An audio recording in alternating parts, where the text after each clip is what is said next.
on the move conversations. Remember, if you want to join us in these wonderful themes that we're touching on today, you can use that WhatsApp number +2783 288 6684. You can text us and voice note us on that one. Welcome to air your views right here on Channel Africa. Well, we're going to be speaking property as we start the show today. When it comes to finding a home, it's not just about the aesthetics of a house, right? It's about the neighborhood that will also shape your life, from the bustling streets of Lagos and Nairobi to the leafy suburbs of Cape Town and Accra. Each community has its own rhythm, vibe, and personality. But before you sign that lease or mortgage, it pays to get to know the area, not just its property prices, but also just to get the feeling of being a neighbor, right? We're going to be exploring practical ways to read a neighborhood with Farai Dube, a real estate agent, joining us all the way from Zimbabwe.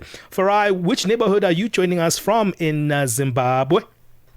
Hey, my man, how are you doing? I'm super. Excellent. I'm calling you straight while we're talking from Greendale, Harare. How's that neighborhood?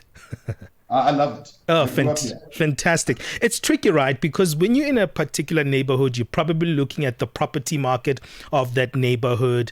And then you go into the viewing of the aesthetic of the house and you're like, fantastic. It's got 5 bedrooms. Great. I've got 3 kids and I want a visitor. When they visit, they have the extra room. And yeah, it's me and my wife in the other one.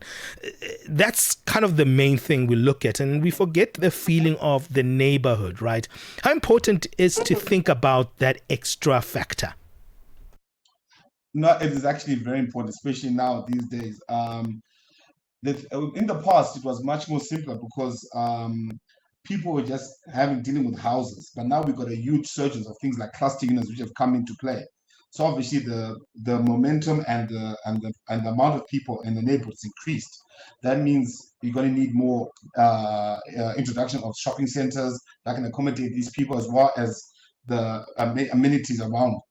I would put this into the range of security is very important. And also be able to afford to, and also your community as a whole, are they able to maintain that neighborhood and increase the value, and any other things like the shopping centers being erupted there. You know, Farai, when you buy the house, you actually don't know that you're also buying the neighborhood as well. And so it's important to look. You mentioned safety and security, which is, I think, the first thing that people want to look for. Like, okay, I want to move into this neighborhood. I love the house, but is it safe? How do you gauge safety and security? First things first, find out where the local police station is and how active are they in that community. That's one. 2, many people are now also looking at private security in terms of like rapid response. You can have the option of having 6 to 6 security and 24-hour security. It all depends on your budget. Your budget determines your location and the type of security that you have. And also the community around, are they really active? Like where I stay, we've got boom gates in our road, and also nighttime security on top of the police as well security, which we all contribute.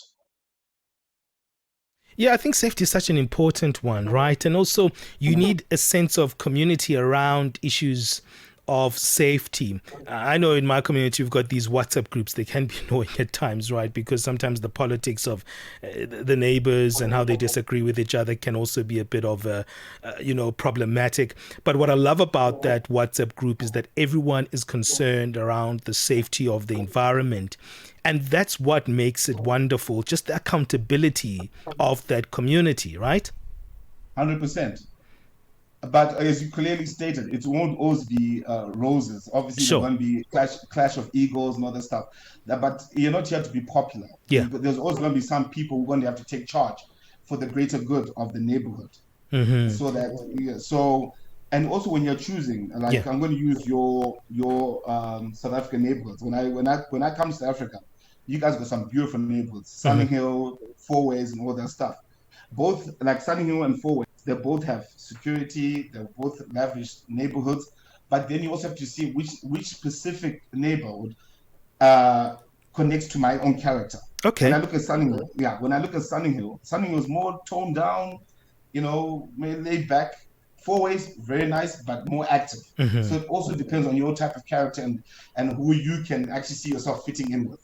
And I like that because it's all about feeling the vibe and the everyday rhythms of a different area. I mean, you highlighted Four Ways. It's a bit of a buzz. It's moving. It's got a young demographic there, but also it's mixed a little bit with an older generation in their middle ages, but also a working class that is just easily moving up and down. And then Sunny Hill is a little bit older, a little bit kind of more quieter. But that means that you must be invested in that community's lifestyle as well. And I think that aesthetic is something we always forget about, don't we? 100%. 100%. But I cannot emphasize this enough. Live within your budget. Yeah. Yes, your budget defines where you live and not your expectations and wants. Live within your means, and then your lifestyle will continue to be comfortable and realistic. Farai, it's not always easy to do, especially if you're a first-time home buyer. You want to get as much information as possible about the neighborhood that you are trying to move into. But how do you tap into a neighborhood that you're not yet a part of? Benjamin spoke about the WhatsApp groups of his neighborhood. I have one in my neighborhood as well. But that's for people who live in the neighborhood. That gives insight to people who are already on the inside. So how do you get that insight if you're not, in it yet? Well, the beauty of it these days, the internet is a fantastic starting point. I'll be very honest. It might sound cheesy and shortcoming, but like we have a website called Property Book, right? You guys got Property 24. With our website here, you can just go down. It says Tour Zimbabwe's neighborhood, and you click on a specific neighborhood. It gives you basically a rundown of what that neighborhood entails, like the family living. What type of healthcare access is around the corner, the education schools, and what to do there. So all that is a good start-off point. Then you go on the ground yourself and actually assess at different times, by the way.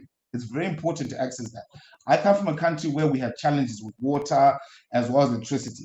So you need to make sure that, okay, if I'm going to buy in this specific neighborhood, will I be able to access water? Is it through council or through drilling borehole or some other avenue to get the water? Yeah, that's such an important one, in terms of the services and also the municipal planning, structure there. How important is that, to know that you've got your closest services around you? I'm not only speaking about retail therapy here, but just the essential services that any home buyer would get. How essential is that? It's very essential but it all depends on the individual. I'll give my personal example of like my mother. She recently had an operation on her knees. So obviously I wanted to make sure that she's in a neighborhood where she has easy access to a very good hospital, as well as to transport systems, as well as for her workers to have access to good transportation access. Those things are very important so that you've eliminated the problem before it even starts. So your specific needs might be different to another person. Someone might just be more focused on, oh no, I want to be near a supermarket that can provide me my daily essentials, sure. While some other people can also focus on the medical side. All right. You're giving us some wonderful advice here. We're speaking to Farai Dube. Stay there on the line. Real estate agent joining us all the way from the beautiful Zimbabwe. It's 20 minutes past 9 o'clock Central African time. Let's take a break. We're going to be back. Es-tu préoccupé par quelque chose? Es-tu passionné par les questions qui comptent? As-tu une voix qui mérite d'être entendue? Eh bien, nous avons la plateforme parfaite pour toi. Téléphone-nous ou fais-nous un WhatsApp au +27 66 408 87 42 et nous te rappellerons. Sois dans la conversation. Salut Channel Africa, ici Beno le diamant rouge aka Binal Export depuis le Cameroun, le pays des lions. Voilà. Sois dans la conversation. Il ne s'agit pas seulement de parler, mais c'est ta chance d'exprimer ton point de vue, de partager tes opinions et de t'engager avec une communauté qui valorise ton avis. Suivez-nous sur les réseaux sociaux, visitez notre site www.channelafrica.co.za et préparez-vous à partager vos points de vue sur Channel Africa, la perspective africaine. Valisa and Benjamin, fuel your day. with fresh African perspective on Channel Africa. How do you read a neighborhood before deciding to buy in that neighborhood? Farai Dube is a real estate agent helping us on this one. And before we went on the break, Farai, we were speaking about service delivery. It's such an important one, especially here on the African continent where we do have water and electricity challenges. And you want to make sure that you live in a place where you can get access to these things on a daily basis, right?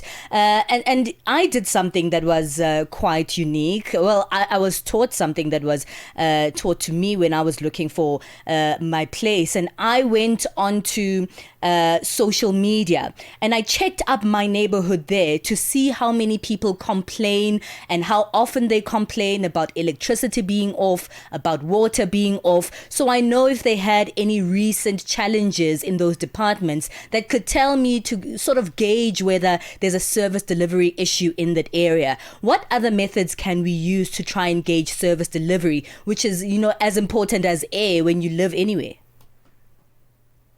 Well, you kind of covered the basics of just that research, but you can go further down by going on the ground, right? Going to community centers. Like where I stay, we've got a community center by Greendale Sports Club there, where people actually sit down and have meetings regularly, and they'll be airing either their displeasure or pleasures of the neighborhood. So you actually get real feedback and real time of what's happening in the neighborhood.